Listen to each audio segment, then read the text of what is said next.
All right, everybody. Hello. This is Dave once again, Independent Outsider. And I grabbed my popcorn already after the last video I did. So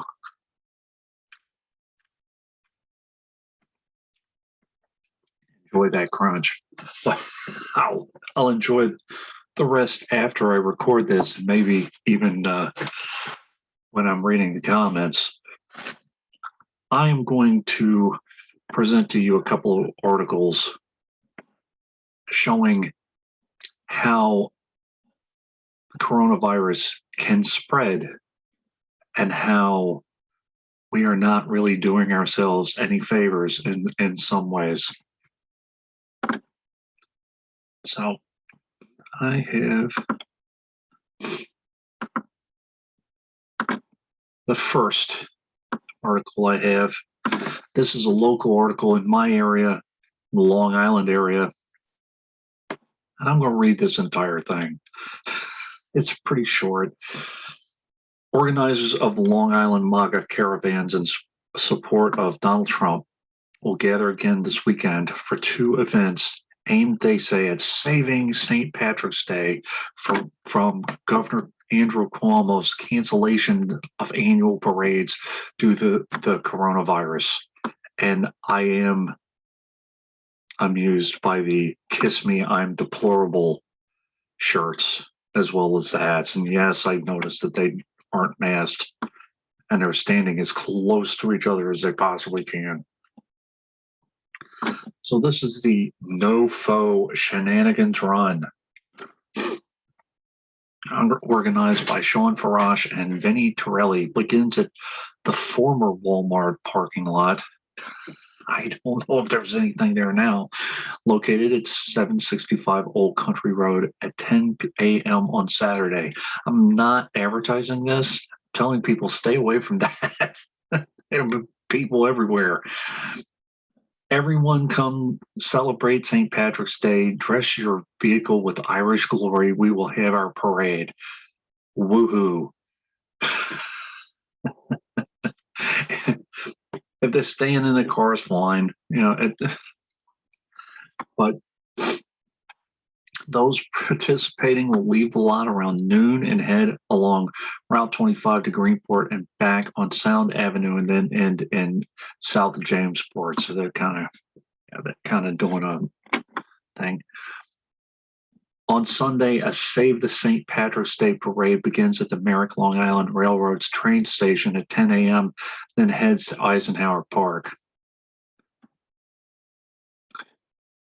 It's probably hour, 2 hours is going to be the thing. Okay. According to Farage, who was recognized by Trump for his rallies, including an event out to Montauk that drew thousands, the weekend's event were organized to protest Cuomo, who essentially canceled St. Patrick's Day events over the past 2 years. This is what I wanted to get to on this. New Yorkers, Farage said, have been through a lot over the last 360 days since the 15 days to slow the spread started, and we are realizing that the man responsible for so much of New York's hardships is not fit to lead, nor is he fit to encourage his constituents to follow the science when several of his decisions, especially when his regards to nursing homes, have clashed with scientific data, resulting in tragic losses among our state's elderly population. Now, let's stop right there. I agree Cuomo should be impeached. I've been saying that for about a month now. However, they're torpedoing their own argument. Cuomo downplayed the numbers so he could drive policy, so he could bring nursing home residents back into the nursing home. These nursing home patients who had previously had COVID, bring them back into the nursing home without getting tested. That's what that's about. He wasn't overplaying the numbers. He wasn't trying to keep people from having their fun. He wasn't trying to cancel Irish tradition. He was actually doing the opposite. So Farage and those people participating say they want to continue to spread the word to Cuomo and the nation that our elected officials are elected to serve the people, not dictate how we, the people, live. That's fine. You guys want to have a little parade, whatever, just let us know.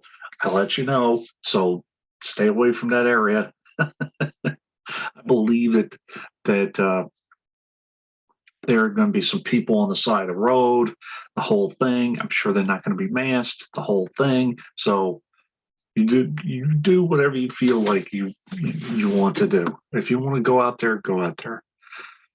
So Torelli added, people are invited to celebrate on the sidelines of both events. So I'm sure it's going to be a thing. And I am not a COVID denier. I've seen this spread, and I saw it in my building, at my workplace. In the beginning, everybody was skeptical. Not anymore. I see a change in people's mindset. And as a matter of fact, one of my coworkers led me to this next story.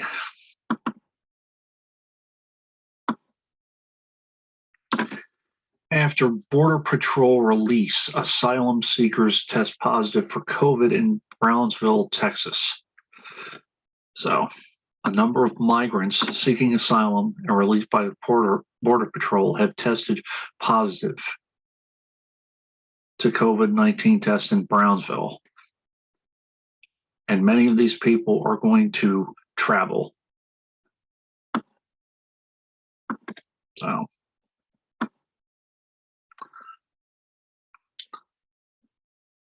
and this article, I want to credit it. It's by Damia Bonmonti and Martha Alicia Lopez. So, and actually, this story, Lisa Fenn from Patch. I don't know if that's the original, but Lisa Fenn, who's a local Long Island reporter. So this is the Border Patrol story. Miriam Izaguirre, a 35-year-old asylum seeker from Honduras, crossed the Rio Grande at dawn Monday with her young son and turned herself into the authorities. A few hours later, she was released, and the first thing she did was take a rapid test for COVID-19 at the Brownsville bus station. They told her her test had come out positive. So she was saying that they separated 8 of them because they were positive, and she was waiting to catch a bus to Houston. Other migrant families said they tested positive or waiting to go to other destinations like North Carolina, Maryland, and New Jersey.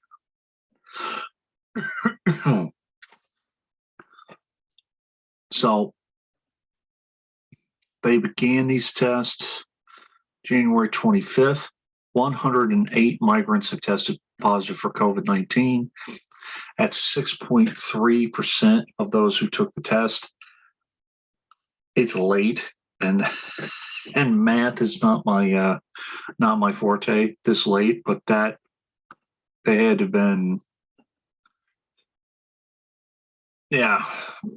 what, more than 1,000, about 2,000 migrants tested. And it's approximately. That's quick math. Don't criticize me for my poor math skills at 5 a.m. So this is the main thing. So A spokesperson for the city said in an email that Brownsville does not have the authority to retain these migrants who plan to travel to dozens of cities throughout the country. I have no idea if they're going to, contact trace them or anything like that. The city assured the municipal workers recommended to those who test positive to keep quarantine as indicated by the CDC.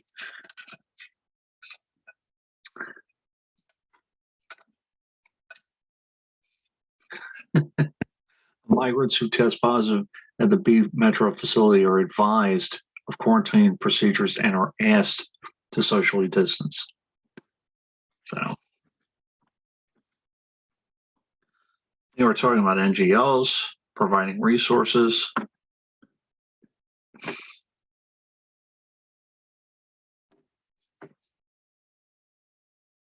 But the point is that these people are being allowed to travel without quarantining. So I will leave both of these stories. I'm just saying we have a lot of freedom. People always complain about how much freedom has been taken away.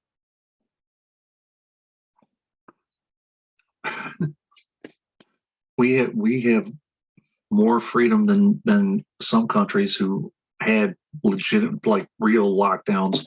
Germany, New Zealand, I believe. So, some of us had to wear cloth on our face. Still do. Sorry, I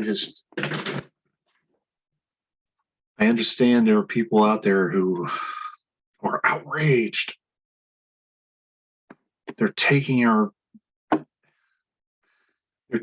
right to get completely wasted on a March day in a bar away. And I understand the issue with the traveling, and people want to go and they want to see their family and all of that. But this is how it happens. This is how these are spread, and I have no idea how many variants there are right now, right this second. I'm doing my homework and or my research. People who tell me to do my homework and or my research, and research isn't homework and homework isn't research or whatever. I listen to all the videos. So all I'm saying, that's some of what's going on. So just stay safe, do what you have to do, and don't sneeze on me. And I will see you guys very, very soon. All right.